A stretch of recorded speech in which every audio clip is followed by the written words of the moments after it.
So we're going to discuss today, how is the value of a workers' compensation case determined? What are the biggest factors in determining the value of a workers' compensation claim? The first biggest factor, the most important factor, is average weekly wage. Your average weekly wage is your gross salary for the 52 weeks leading up to your accident date. So if you were hurt on February 2nd, 2023, we're going to look at your salary from February 2nd, 2022 up to February 2nd, 2023 and figure out the gross average per week that you earned over that period of time, and that is your average weekly wage. Workers' compensation pays up to 2/3 of your average weekly wage, up to a statutory maximum, a cap. In order to determine the value of your case, you want evidence of your salary. You want to confirm that with your attorney. Make sure when your average weekly wage is set by a judge or set in court or suggested by an insurance company that it's correct, because that's the basis of all of your benefits. The next most important thing is your lost time. For cases involving head, neck, and back injuries, you need to be out of work. You need to have lost time in order to get benefits. And when you're looking at the value of a case for a head, neck, or back injury, you need to factor in how much lost time there is as of the time of settlement, what has and has not been paid in terms of workers' compensation benefits, and what anticipated future lost time will there be. And then the third factor is, what will the degree of disability be over that period of time. So the big three are average weekly wage, lost time, degree of disability. With cases involving what we call scheduled loss of use, those are cases with injuries to the hands, arms, legs, feet, fingers and toes, things like that. Your permanent disability, the schedule, workers' comp actually has a schedule, has an actual chart which we use to figure out what the value of each body part is based upon your doctor's findings for permanent disability. Well, when it's a schedule, it's what percentage of loss of use you have to that body part. What information do you need before you can accurately calculate the value of your workers' compensation case? Proof of your average weekly wage is the most important thing you could provide your lawyer or the judge in your case to determine your average weekly wage. So tax returns, pay stubs, any proof of your salary, your gross weekly salary. So when it comes to tax returns, your tax returns don't show what you earned week by week for that particular year. So your work schedule, your own personal calendar showing what days you worked or what weeks you worked and when you didn't work, or when you took vacation, when you were out sick. So it's very important to know how many weeks you worked in a particular year, combine that with your tax returns, pay stubs, and any other proof of your salary. Very, very, very important. Give that to your lawyer. If you're not represented by a lawyer, make sure you give that to a judge so that they can make sure that your average weekly wage is correct. That is the basis. That is the foundation for all of your benefits. Super, super important. Like I said before, accurate records of your lost time. Timekeeping. When did you work? When did you not work? A lot of my clients have their own little calendars that shows that they worked this week, and this week, and then they took that week off. If you have calendars like that, if you have any proof of your work status, you're working, and your lost time, essentially, very, very helpful determining what your average weekly wage and your awards should be. Equally as important is medical evidence. If you're going to be out of work, medical reports in New York State are good for 90 days of lost time, 3 months, give or take. So if you're out of work, you need to see a doctor once every 3 months of your lost time to maintain that benefit, to maintain that award. So see your doctor at least once every 3 months. I tell people to see doctors every 6 weeks. I'm not a doctor, so I can't make those recommendations from a medical perspective. I'm doing it from a legal perspective. What if you had a different job during that year that paid considerably more? If you're working 2 jobs or 3 jobs or 10 jobs, that's concurrent employment. If you have multiple jobs and the concurrent job, the second job, is one that you wouldn't be entitled to workers' compensation benefits if you were hurt on, then you can combine those salaries. So you should certainly speak to your lawyer or the judge, get them all your tax returns with all of your W-2s there to show all of your earnings and combine all that, and that will boost your average weekly wage. It could take a case and it could double or triple or quadruple the overall value of a case based upon what the earnings are there. We've had circumstances in the past where a person is moonlighting as a bartender 2 nights a week. A couple clients actually where they had exploding beer bottles, they were injured, and that job they only worked 2 nights a week and they didn't make a whole lot of money, bartending salary and tips, but it caused them to lose time at their day job. And whereas their salary with their bartending job might have been $200, $300, $400, their main job was $1,000 a week, and that significantly boosted the overall value of their claim. What mistakes do injured workers often make when determining the value of their workers' compensation case, and how can they get a more accurate idea of what their case is worth? People will call me and talk to me all the time, and they'll say, well, I haven't been able to pay my rent in 6 months, or my credit card bills are due, or I owe child support.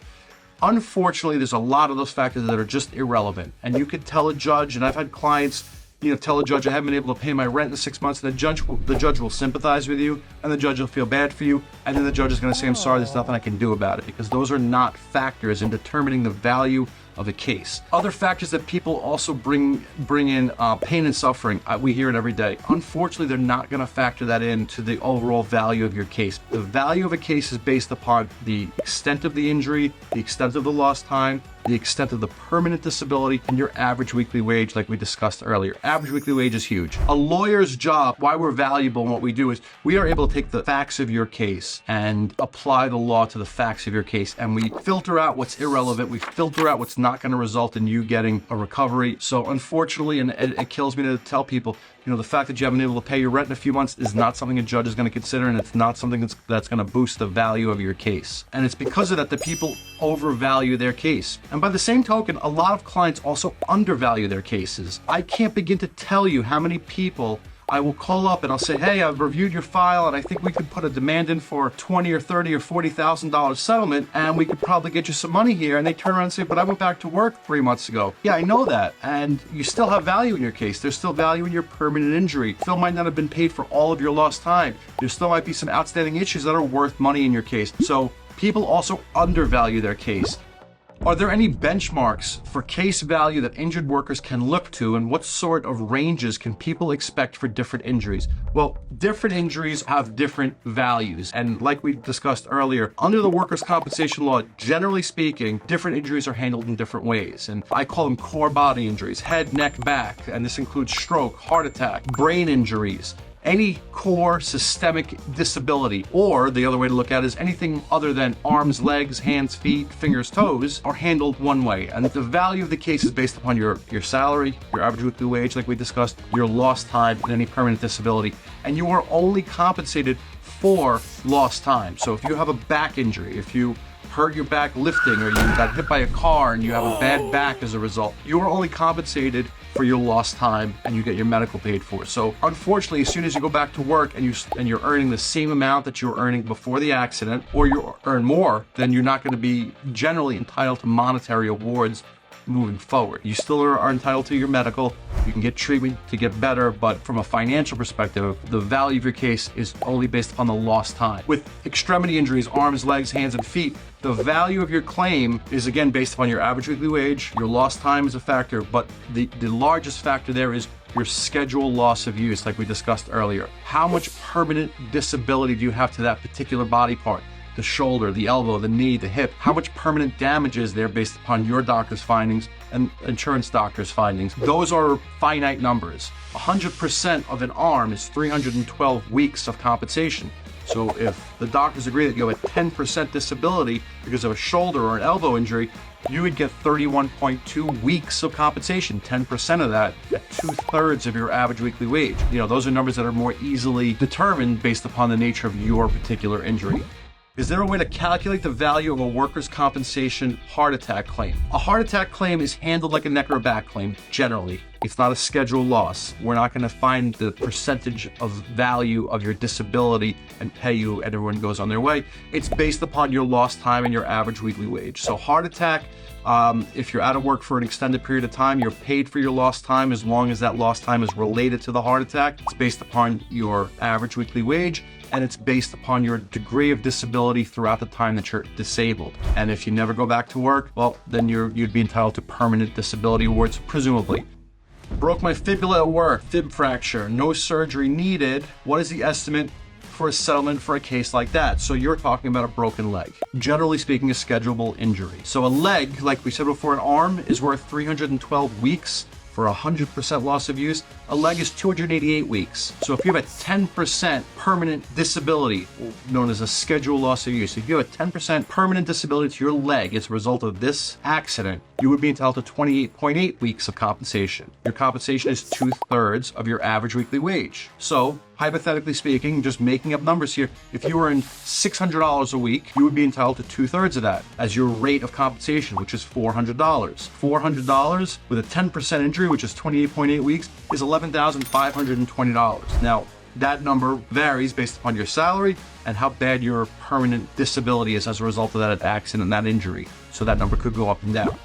How do you know if your workers' compensation case is being undervalued, and what can you do if that happens? Most often when I see a case being undervalued, it's because the person didn't have an attorney. And I'm not trying to sell my services here, but it's just the fact. Insurance companies will swoon you. They'll be super nice to you. They'll make you feel happy. And they'll say, by the way, we're going to close your case. We're going to give you $20,000. And some people think that's great. And they take it. And when I finally get to look at that case afterwards, I see that the value is higher. And people don't realize that they're being undersold because they feel like they were dealt with nicely. So you should always speak to an attorney. Even if you've handled your case on your own for the most part and you feel confident and comfortable with the way things have worked out, run it by an attorney, get a consultation. Consultations are free, and if they feel like your case is being undervalued, they can help you get more money. Do you have any expert tips for workers trying to figure out what their workers' compensation case is worth? Well, the most important tip in not so much figuring out what your case is worth, but maximizing the value of a case is timing. Timing is super important. Understanding proper timing from both a medical and a legal perspective is very important to determine when is the best time to settle the case. You don't want to exhaust all of your treatment. You don't want to exhaust all of your permanency awards and then think that, well, you've hung on this long, your case should be worth something. You want to get to your case before it peaks in terms of value. So it's difficult for the injured worker themselves to reach that conclusion. It's best to speak to an attorney. They know when the timing is right to start negotiating and to settle a case. Again, if anybody has any questions regarding the value of their case, treatment, anything about workers' compensation, any questions at all, please don't hesitate. 212-406-8989. Thank you for tuning in. I hope I helped you out. And again, 212-406-8989. I am Rex Sikowski, and have a wonderful day.